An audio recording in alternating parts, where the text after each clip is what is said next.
I am Keith. I am autism. I speak for myself. Yes, Autism Speaks. They just don't speak for me. They don't speak for any autistic person or person with autism if you prefer. There is no difference, and that may just be a narrative you have been led to believe. Autism Speaks narrative is people with autism need to be cured or prevented from being born in the first place. If Autism Speaks allegedly speaks for people like me, why are they not run by people like me? It's pretty weird to me that a charity that allegedly represents people with autism spends no more than 5% of its revenue on helping people with autism. Last I knew, they also had none or very few autistic people on their board or in positions of power. Many of Autism Speaks' earlier commercials made us out to be a disease and we were going to ruin your lives. Autism is not a disease, it's a neurological condition or a developmental delay. That's a narrative of you so-called normal or neurotypical people. We are not some kind of problem or puzzle to be solved as Autism Speaks describes. We are actually an intricate piece of a much larger puzzle. A very big equation. We're all part of it. If you read or listen to the books I've written, or the audiobooks that I've released, you listen to them, you will learn exactly how we are a very important and intricate part of a larger puzzle, not a piece of a puzzle to be solved, or a puzzle for you to solve. You will never understand us. We understand ourselves. You need to learn to work with us, not against us. I am Keith. I am autism, and I speak for myself. Society has created a narrative that people with autism fit into two categories. Those two categories are high functioning and low functioning. Those labels are wrong, inappropriate, and misguided. As a person with autism, I often function at an extremely high level. There is a purpose to that. Other times I function at a very low level. There is also a purpose to this. There is no high or low functioning. It is a spectrum. It changes based on stimulus and input that our brain takes in. Much like you normal people experience on a daily basis, but ours is just emphasized by heightened sensory issues. There used to be a third classification for autism. It is Asperger's. Many countries still use this term, and I commend them. But yet again, society's narrative just clumped us into one big spectrum. Hey, everybody's on one big spectrum and not the autism spectrum. Spectrum of different things different people are. You can also read about that in my books, or listen to them if it's easier for you. But yet again, those are narratives. Although classic forms of autism and Asperger's have similar issues, they present in very, very different ways. If you haven't noticed, I don't use terms like syndrome or disorder. No. I have autism or Asperger's, period. I have anxiety, period. Using terms like syndrome or disorder is yet again a societal narrative. If we are either of those things, it will be easier to convince you to give us drugs or to take them ourselves. So you can cure us, or we can cure ourselves, or some foreign chemical to our body can cure something that's actually something to do with your brain, not a disease or a virus. Medicine is outdated. We need to go with the times. But that's my opinion. You can also read that in my books as well. As many other unbelievable things that, if you have autism, may be hard to fathom, but I let you make your own decisions in my writing. I don't give you a narrative. I tell you something and I let you figure out if that's true or make up your own mind if it's not. That's how we should all be. So we don't want to use terms like disorder or syndrome because that's just a narrative. And who's that benefit? Oh, Big Pharma. Yeah. The people that kill people, despite what the narrative tells you otherwise. But that's for another day and time. That's equivalent to some of the sick treatments done to gay people and people with mental health problems and undiagnosed autism that lived long before me. You can see some of the after effects of this if you watch paranormal shows about things like Waverly Hills Sanatorium. Yes, bad things were done to those people, so now their spirits are not happy. Leave it at that. Like, I know you will never understand what it's like to be a person with autism. I also know it's often the actions of you normal people, that cause us to have meltdowns or shutdowns, or one followed by the other. Instead of scolding us for our uncontrollable actions, because we can't control we're in a meltdown. That's why people with classic forms of autism that function at a much lower level more often tend to bite and hit. But you need to understand there's something that you may be doing to contribute to that. You need to take a look in the mirror because it's not just their actions. Take nonverbal autistic people. You've been led to believe they can't speak. But as a person with Asperger syndrome, it's often hard to communicate with people. Hence, I have to have a script for this video. That's so I don't lose my train of thought, although I still do at points. It may not be the fact that they can't speak. It's the fear of speaking and not being understood is so overwhelming they just can't do it. Some nonverbal people can communicate in other ways through technological advances we have. So, but if somebody in your life, a family member, a friend, or someone who has autism keeps having a lot of meltdowns, you have to take into account the things of their entire day that led up to this point, plus what you're doing at that point. If the autistic person is angry and you keep the anger going and you keep aggravating them and adding fuel to the fire, you're going to make the meltdown worse. Now, if you live in a household like my own, where there's multiple autistic people, this will then set off the other autistic person, and they will have a meltdown, and then and then you're talking epic meltdown. To the point where you may say things, or say, I'm going to throw my remote at the TV. You're like, really going to do that, but at some point you may, if somebody pushes you to that point. And oftentimes, after this experience of this meltdown, it takes a really long time to recover. This is often why a shutdown follows a meltdown for people with Asperger's. Pretty much it's like you need to recharge your cell phone because the battery's going low.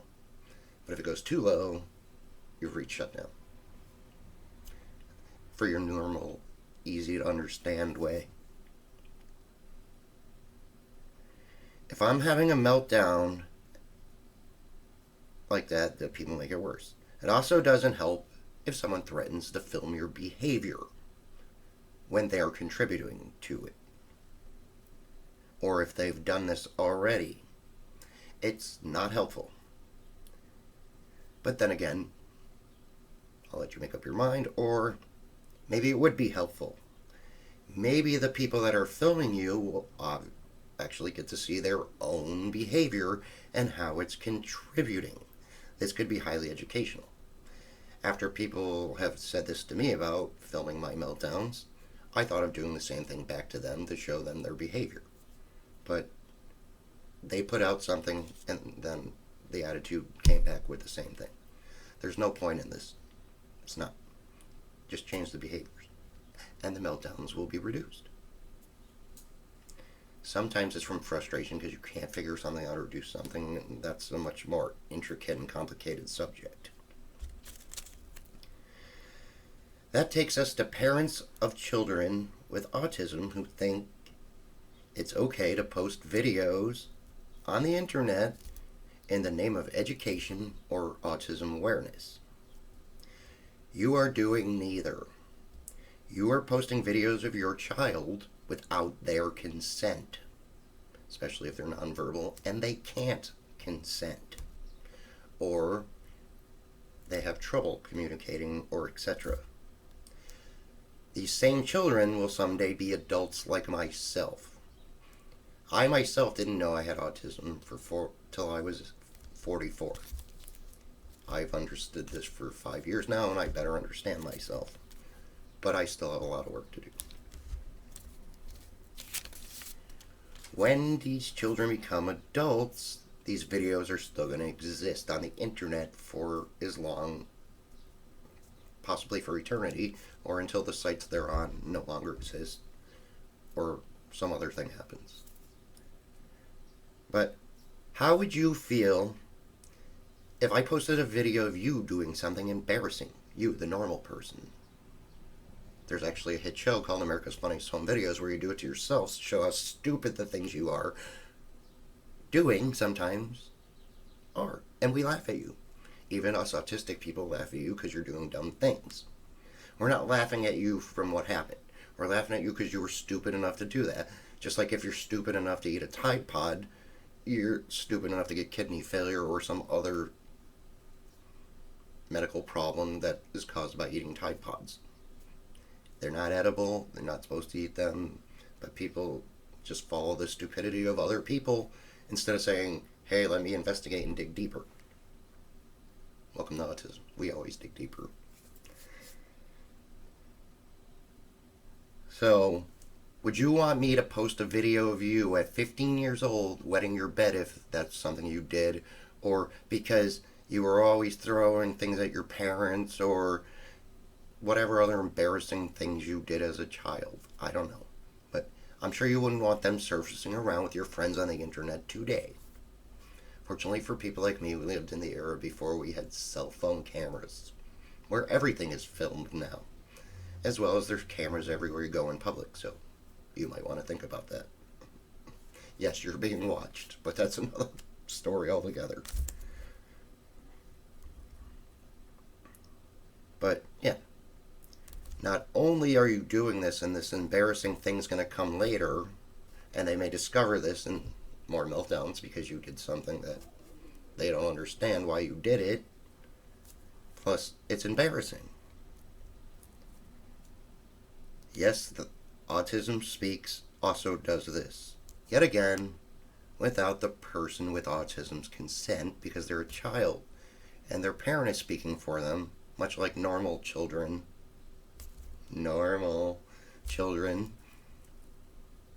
need their parents' consent for whatever, except in certain instances, in certain areas of life nowadays. I don't wish to go down that road of politics. So, yet again, but they're not doing this in the name of awareness. And yes, consent applies more than people's sexual encounters. Doing something to somebody without their permission is not consent. That's why when many people poke or touch autistic people or try to hold them when they're having meltdowns, it often makes it worse too. Sometimes that can be soothing. It's kind of complicated. With autism, sometimes you need to stimulate your senses more. And sometimes you need to reduce your stimuli. Things like bright lights and loud noises and smells, and yeah, those things will set you off.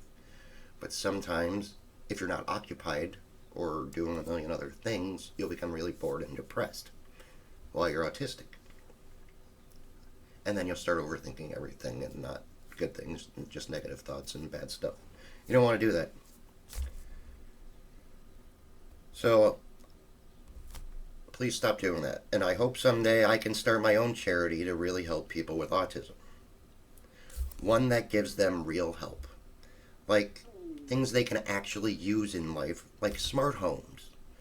Or personal assistants to help them to do with chores they have difficulty doing, or remembering to do, or are too mundane for them to want to do. Yes, that is a thing. It's pretty much, those are jobs for robots, and someday they will do it, but they're too expensive right now. We'll get into that another day. But yeah, get them smart homes and personal assistants and cars, or assistants how to go grocery shopping, or have a company like Instacart bringing them their groceries. Maybe they're not educated enough to know these things exist, or delivery services, or whatever other company. But I think there's a lot of autistic people also have coexisting things like ADD, anxiety, panic attacks, agoraphobia, and a whole boatload of other things they could be experiencing. So they may have challenges going out in public. They may also be able to do that one day, but not be able to do it for the next week straight. Yet again, it's complicated. That's why you will never understand it fully, unless you live with it. So if we help autistic people and we learn to work with us, you normal people learn to work with us, things will go much better, instead of acting like we're a problem. Look, even anxiety, and it's a defense mechanism. It exists for a reason. Everything has a purpose. Just like autistic people have a purpose. Look, we don't need awareness. The whole world knows we exist now. But we need your help to raise acceptance for us and to work with us so we can create a better world with you. And to help people think again, because people stopped thinking a long time ago. Well, not my people. You normal people stopped thinking a while ago. That's why you watch TikTok for like half your day. Because you got nothing better to do but watch dumb people doing dumb things. And yes, there's some useful videos on there of people putting on makeup and whatever that give you lessons, but... And now it's turning political, so that's probably going to ruin that too. Look, if you read or listen to my books, you'll learn how this all plays an intricate part of a really large equation of how we can change the world in amazing ways. Part of that, I know as an autistic person, you're going to have trouble believing some of the things that are experiences I've had in the book. Do your own research. There is plenty of evidence. I have plenty of my own evidence. I don't need to prove it to you. I wouldn't use a term like paranormal investigator.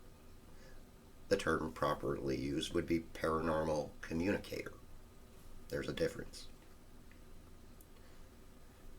I'd like to communicate with the other side so I can relay a message to you that it exists. But that gets complicated too. But that's where autism comes in. You'll have to read the book to figure it out, but no, this isn't just a marketing ploy. There's lots of messages and answers and amazing things and beautiful experiences in there, and it comes, every one of my words comes from a deep place of love and emotion.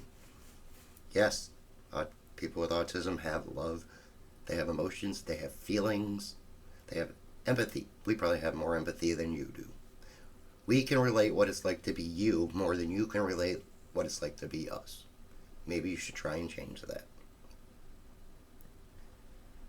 But you will learn a lot if you read my books. They're not just entertaining, and they are non-fiction, meaning it's all real, whether you want to believe it or not.